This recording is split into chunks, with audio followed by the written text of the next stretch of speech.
Nós estamos com o Unisc TV, plantão Unisc TV nas enchentes, e já estamos recebendo aqui no estúdio o engenheiro ambiental do Departamento de Engenharia, Arquitetura e Ciências Agrárias da Unisc, Marcelo Luiz Kronbauer. Seja bem-vindo. Muito obrigado. Bem-vindo, Marcelo. Obrigada por aceitar nosso convite. Perfeito. Uma grande honra, uma grande satisfação estar aqui no Unisc TV pela primeira vez. Infelizmente, para falar de um assunto um pouco pesado, né? Não é leve o que nós estamos passando como Estado nas últimas semanas, mas com certeza um momento oportuno e outras oportunidades para assuntos melhores virão. Maravilha. Marcelo, a Unisc e diversas instituições do Estado e do Brasil estão convocando a população de todas as regiões que foram afetadas de alguma maneira, seja com inundações, deslizamento de terras, para fazer o Mapa Cidadão. O que é um Mapa Cidadão? Perfeito. A ideia do Mapa Cidadão é muito mais nos preparar para os próximos eventos. A gente entender melhor a dinâmica de como a água se comportou, as inundações no caso, e também onde ocorreram deslizamentos. Tá? Então, por que isso é importante? Nós na engenharia, especialmente na hidrologia, nós trabalhamos muito com programas computacionais que nos permitem prever, a partir de um dado volume de chuva, até onde a água pode chegar. É um modelo computacional que interpreta o terreno, de certa forma, né? Mas ele está sujeito a erros. A ideia desse mapeamento é alimentar ele com informações de todos os cidadãos para calibrar ele de forma bem precisa. Ou seja, nós tivemos esse evento agora de maio. Até onde a água foi, que profundidade, quais foram os eventos aí que estão associados. Então, a gente consegue deixar o modelo mais preciso para que num futuro, né, que a gente espera que seja mais distante, mas a gente hoje sabe que as mudanças climáticas estão colocando um cenário bastante desafiador, a gente tenha muito antes do evento climático acontecer já uma previsão preliminar de quais são as cotas, os locais das cidades afetados, as residências. A gente já pode prever de uma forma um pouco mais precisa o que vai acontecer a partir do evento e não vai ser pego de forma tão abrupta com um evento dessa natureza que pegou todo mundo meio desprevenido, né? A gente não sabia até onde a água ia, como ela ia se comportar, qual a velocidade. Então, isso nos dá um pouco mais de mecanismos de defesa preventiva. Esse material ele pode ser feito por essa população, mas com fotos, vídeos, como é que eles podem colaborar? Perfeito. É bom destacar que essa iniciativa ela se iniciou no ano de 2023 a partir dos eventos que nós tivemos no Vale do Taquari. Então, a Universidade Federal do Rio Grande do Sul, junto com a Univates, né, começou esse processo de mapeamento, o Mapa Cidadão, para justamente fazer esse processo que eu comentei anteriormente. A partir desse ano, como o evento foi catastrófico, né? E se alastrou por todo o estado, né? Ano passado, 2023, ele foi muito centralizado no Vale do Taquari. A gente estava aqui em Santa Cruz, foi afetado, mas numa escala muito menor. Esse ano a gente teve o evento se disseminando por toda a faixa central e norte do nosso estado, né? Então, nós conversamos entre as universidades, entre os técnicos, os professores de hidrologia de cada instituição, para a gente conseguir expandir esse mapeamento. Então, a ideia agora é, de forma muito simples, sem um aplicativo específico. A ideia é basicamente adicionar um número de WhatsApp. Com esse número de WhatsApp, eu consigo adicionar uma conversa, né? Abrir uma conversa, e dentro dessa conversa, eu vou cadastrar a localização do que eu estou querendo identificar, seja um ponto de inundação, seja um local onde ocorreu o deslizamento. Marco aquela localização e posso mandar uma foto e descrever, olha, aqui a água chegou a 2 metros de profundidade. Aqui aconteceu um deslizamento em tal dia, enfim. Então, é basicamente isso. É bem simples, não precisa de nenhum aplicativo, de nada específico. Tá? E uma outra questão que a gente gosta de destacar. Ninguém deve se colocar em risco para fazer esse mapeamento. A ideia é a gente acessar os locais com segurança, né? A gente conta muito com a nossa comunidade acadêmica, temos muitos alunos de engenharia, né, que já me ouviram bastante falando sobre essa temática. Então, a gente avaliar mecanismos para justamente conseguir locar esses pontos e depois com esse conjunto de dados levantados, a gente calibrar os modelos hidrológicos para tornar eles mais precisos no futuro, como eu mencionei anteriormente. Esse mapeamento hoje é para todo o Rio Grande do Sul?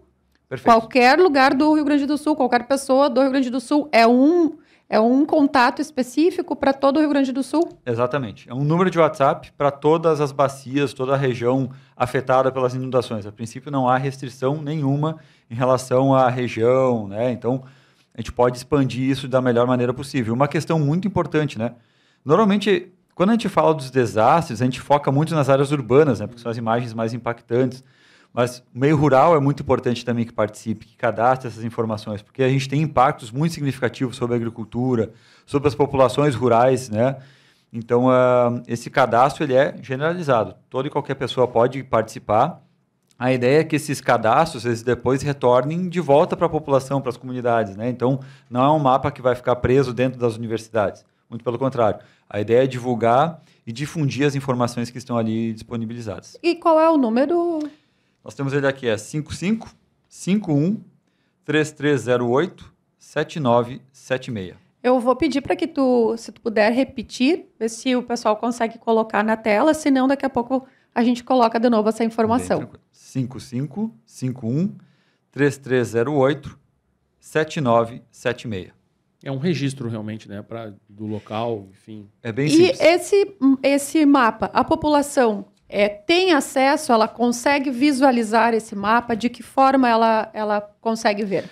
Num segundo momento, esse mapa vai ser disponibilizado. No primeiro momento, a ideia de quem estiver fazendo esse cadastro, né, com a coordenada, com a foto, enfim, com essa informação, ele vai servir para alimentar esse mapa. Num segundo momento, o mapa vai ser disponibilizado através das universidades, né, que estão ali como parceiras. Ele vai ser disponibilizado para a comunidade como um todo, e especialmente para a gama de pesquisadores que precisa dessas informações depois para entender como foi a dinâmica que nós tivemos desse evento catastrófico aí que nos assolou nas últimas semanas. E são muitas universidades, né? São mais de 10. São 10 instituições, né? Nós temos 9 universidades e junto com as universidades a Associação Brasileira de Recursos Hídricos também. Falou aí exatamente nesse caos que a gente está vivendo aí, né, no Rio Grande do Sul, 450 municípios afetados. E a Unisc desenvolveu um estudo hidrológico há um tempo atrás para a prefeitura aqui de Santa Cruz do Sul, né, para combater os alagamentos causados pelas chuvas. Era sobre o arroio Jucuri. Para quem é de Santa Cruz do Sul, é conhecido a Sanga Preta. Em diversos bairros do município, né, questão do alagamento. Mas a gente tem um problema hoje que foi muito afetado, que é o bairro Várzea. O que desses estudos a gente pode pensar daqui para frente para evitar, falando aqui de Santa Cruz do Sul, nesses alagamentos? É possível a gente evitar esse tipo de coisa ou diminuir o impacto dessa chuvarada toda? A gente tem que entender que a dinâmica que nós tivemos nesse evento ela é muito específica. A gente está falando de 800 milímetros de chuva, né? Então, para a gente ter uma dimensão, quem não é tão talvez não está tão alinhado com esses números, né? 800 milímetros de chuva representam 800 litros por metro quadrado de área, né? Então, imaginem 800 litros, o que é isso caindo por cada metro das nossas bacias aqui, da nossa área de drenagem. Cara, é muita água. Os estudos hidrológicos, eles evidentemente nos dão uma dimensão de até onde a água pode chegar, qual é a velocidade que nós podemos ter de resposta em relação a isso. A partir disso, a gente pode começar a pensar, bom, é possível nós desenvolvermos algumas estruturas vamos dizer assim, algumas estruturas de contenção para a água, né? Estão se falando muito agora em Porto Alegre dos diques, né? Todo o sistema de diques de Porto Alegre que acabou falhando, inclusive, né? Falhou por algumas questões que a gente pode discutir num outro momento, mas então a gente pode entender, bom, o bairro Várzea, por exemplo, que é um caso emblemático aqui de Santa Cruz do Sul, é possível ter esse tipo de estrutura? Qual é a dimensão que eles teriam que ter? É viável economicamente? Porque esse é um outro aspecto importante. E a gente vai ter que começar a falar num aspecto fundamental também, que é a realocação da população e o planejamento, né, o replanejamento das nossas áreas urbanas, que eu acho que esse é um ponto central, né? 1941 sempre foi a grande referência que todos nós gaúchos tínhamos. A nossa geração, nem de longe, tinha a ideia do que se estava falando.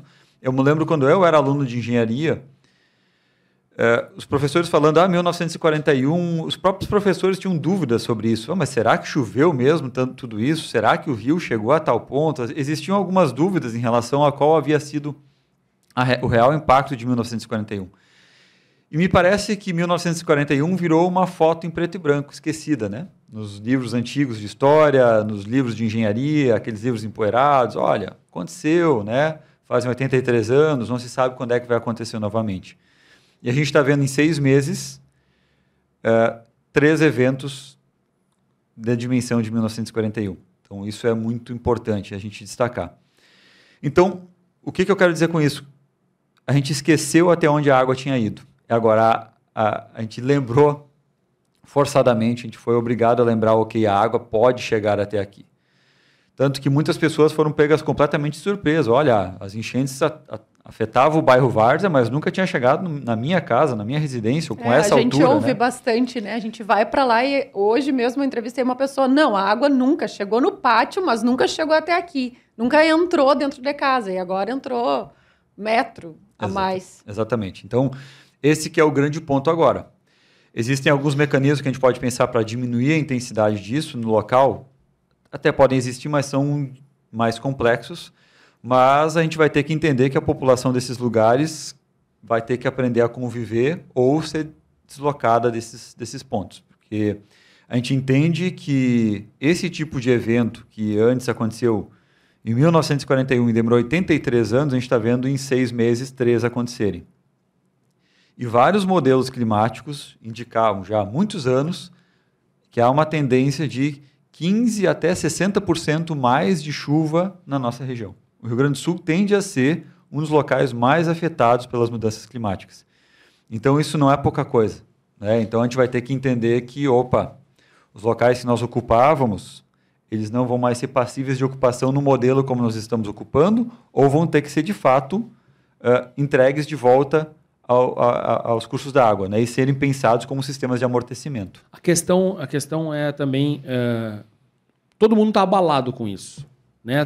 Praticamente o estado inteiro está abalado com isso. E as pessoas que perderam tudo, tem muitas que falam exatamente primeiro porque perderam, mas elas estão com receio e medo de voltar para o lugar onde elas moravam.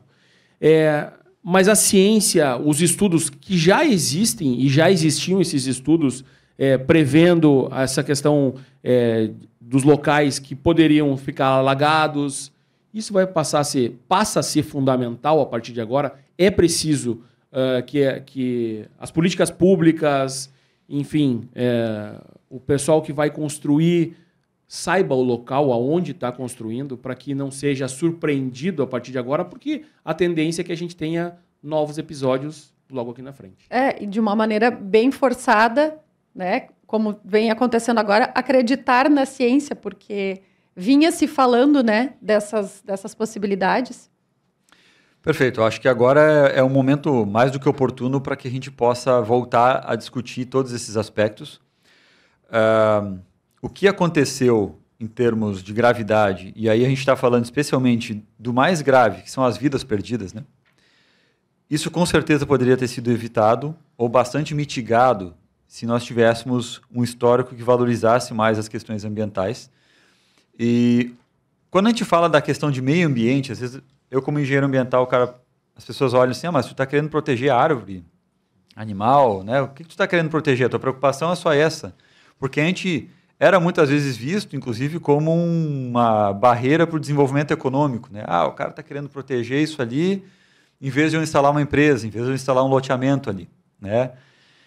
Então, todo esse histórico que envolve a legislação ambiental, que foi ao longo de vários governos, de vários vieses políticos, foi sendo gradativamente enfraquecida, fragmentada, né? Então, a gente teve vários elementos nesse sentido acontecendo, que foram dando anuência para que as cidades se expandissem em relação a essas áreas de inundação e foram dando anuência também para que empresas se instalassem em APPs e nós fôssemos gradativamente perdendo essas áreas que anteriormente funcionavam como barreiras para as inundações ou que funcionavam como reservatórios naturais para as áreas de inundação. Então, muito do que antes era, e boa parte de Porto Alegre, por exemplo, é um exemplo disso, boa parte da área alagada era, ou são hoje, áreas de aterro, né? Porto Alegre criou os diques e aterrou aquelas áreas, pensando que seu sistema de diques funcionaria e não alagaria esses locais. Então, surge justamente esse contexto de reflexões que é muito importante da gente trazer para agora. E, de fato, começar a repensar o urbanismo, repensar sistemas de drenagem, né? O grande problema hoje da drenagem é que o conceito ele tá um pouco equivocado. A gente está pensando em drenar, o termo é isso, levar a água embora. A gente vai ter que começar a repensar o termo em reter água, no sentido de não levar toda essa água escoando embora da minha cidade super rápido para causar uma inundação, um alagamento ali abaixo. Então, começar a reter a água nas fontes, nos pontos onde eu consigo reter para imitar a natureza. A natureza, na sua condição original, ela faz isso. Eu vou retendo a água no meu sistema e isso evita ou diminui bastante a intensidade do evento que eu vou ter lá no fundo do vale. Né? E de que forma isso seria possível? Trazendo o exemplo de repente, aqui para Santa Cruz do Sul. Uhum. Bom, um dos primeiros aspectos que a gente vai ter que pensar é, de forma muito objetiva, como a gente vai ocupar as partes altas da cidade. Então, nós vamos ter que pensar em sistemas de retenção da água, amortecimento. São basicamente, em termos, talvez não tão técnicos, mas são os piscinões, aqueles sistemas que recebem a água da chuva, retém ela, e depois que passou a chuva, ele vai liberando gradativamente no sistema. Além disso, né, diminuir ao máximo o número de áreas impermeáveis. Né? A gente acaba botando concreto, asfalto em tudo. Né? Então, a gente tem que manter áreas livres, áreas de infiltração nas calçadas, nas ruas, da melhor maneira possível. Trabalhar novamente com uma arborização efetiva da cidade também. Ela também contribui muito nesse processo. Isso para começar o processo de retenção de água. Né? A gente também pode pensar em questões que envolvam as residências propriamente dito, né? Armazenando nos seus lotes, cada lote reter um pouco da água, né? E não lançar isso tudo de uma vez para o sistema de drenagem. Então, isso pode contribuir muito para os sistemas menores, para evitar alagamentos aqui em Santa Cruz do Sul. Quando a gente pensa em nível de bacia hidrográfica, falando de Rio Pardinho, por exemplo, aí a gente vai ter que pensar numa questão que é muito complexa. Os municípios vão ter que dialogar entre si, porque não adianta Santa Cruz fazer uma ação e Sinimbu não fazer. Não adianta Sinimbu fazer, Santa Cruz não fizer, ou Herveiras acima não fazer. Então, a gente vai ter que ter ações conjuntas pensadas a nível de bacia hidrográfica. Então, não adianta... a gente vai estar recebendo muito recurso daqui em diante. Esperamos assim, né? Não adianta agora Santa Cruz enche de muro aqui, Sinimbu bota muro aqui para Rio Pardinho não vir mais. Esse tipo de ação não vai ser efetivo. A gente vai ter que começar a pensar em soluções integradas a nível de bacia hidrográfica. Isso é fundamental que se fale, se pense no futuro, né? E a universidade, eu acho que tem uma permeabilidade que permite justamente fazer essa interlocução entre esse conjunto de atores, esse conjunto de atores políticos, né? Que são fundamentais nesse processo. A Unisc tem um trabalho já, o socioambiental tem um trabalho já com Cisvale, né? E também tem a questão do PSA, que são os pagamentos por serviços ambientais, um trabalho que é desenvolvido também aqui dentro da universidade. A conscientização faz parte disso tudo agora, a partir de agora, né? Exatamente. Eu acho que nós já tínhamos um conjunto de ações que a gente entende que vai ter que ganhar escala. A gente mostrou que o pagamento por serviços ambientais, que é muito direcionado às áreas agrícolas, ele vai ter que sair de Veracruz, ele vai ter que trabalhar com áreas muito maiores, né? Para que a gente consiga fazer isso, né, em pequenas escalas, cada um retendo um pouco da água, contribui muito para que o volume que eu tenha lá no fundo da bacia diminua bastante. Então, se cada propriedade rural, se eu tenho sistemas de cultivo que contribuem para a retenção da água, que reduzem a erosão, né? Se eu mantenho as áreas de APP, as áreas na margem dos cursos d'água, com vegetação numa faixa adequada, tudo isso vai de forma conjunta, né, reduzindo os impactos. Isso pode fazer, por exemplo, com que eu tenha como exemplo aqui o nosso bairro Várzea, a possibilidade de que com dispositivos menores eu consiga amortizar um pouco mais os efeitos dessa inundação, né? Ou que eu tenha que remover uma parcela menor da população e não toda a população do bairro Várzea. Porque se nós continuarmos na condição que nós estamos hoje, a gente vai ver esse tipo de evento e a água chegando ano após ano. E aí o que a gente vai falar para os moradores? Todo ano tu vai reconstruir a tua vida do zero. Ou seja, tudo que eu mobilei, tudo que eu reformei, tudo que eu construí vai se perder ano após ano, né? A gente vê os relatos dos moradores de Mussum, de Roca Salles, os caras estão na 4ª reconstrução, né? Então é muito impactante isso, né? Então acho que esse pensamento integrado ele é fundamental. O Centro Socioambiental, que já foi mencionado anteriormente pelo reitor, ele entra nesse sentido como um catalisador dentro desse processo. Ele é uma entidade dentro da instituição que visa justamente direcionar os esforços, que a gente tem um conjunto de pesquisadores aqui, cada um com as suas habilidades. Então, para que cada um não vá para um lado, que a gente possa centralizar isso e direcionar esse conhecimento de forma mais efetiva. Marcelo, obrigado pela tua participação conosco aqui, esclarecimentos e que a gente possa, a partir de agora, pensar de maneira diferente, porque eu acho que na dor a gente também tem que aprender, né? Infelizmente, assim, mas a gente vai ter que reconstruir um Estado e eu acho que dá para pensar em melhorias, em novas soluções para que a gente não sofra tanto com eventos que vão acontecer e vão se repetir. Em um pensamento muito conjunto, né? Não, como ele falava, não dá para ser um pensamento individual, não apenas nós como indivíduos, mas as cidades, né? O Estado como um todo, coletivo, né?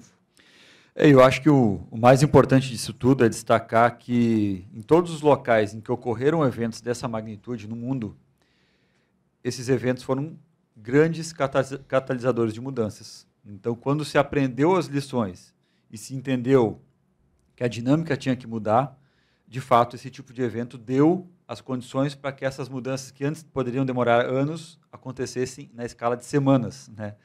Então, eu, infelizmente, não gostaria que acontecesse dessa forma. É uma grande perda que nós estamos tendo para o nosso Estado. A gente está falando de impactos sociais, impactos econômicos gigantescos, mas, com certeza, eles vêm para nos dar um chacoalhão, né, e nos dar uma condição de, a partir de agora, pensar a nossa agricultura, pensar as nossas cidades, pensar a nossa economia e a nossa sociedade de uma forma diferente. Muito obrigado pelo convite mais uma vez. Nós que agradecemos.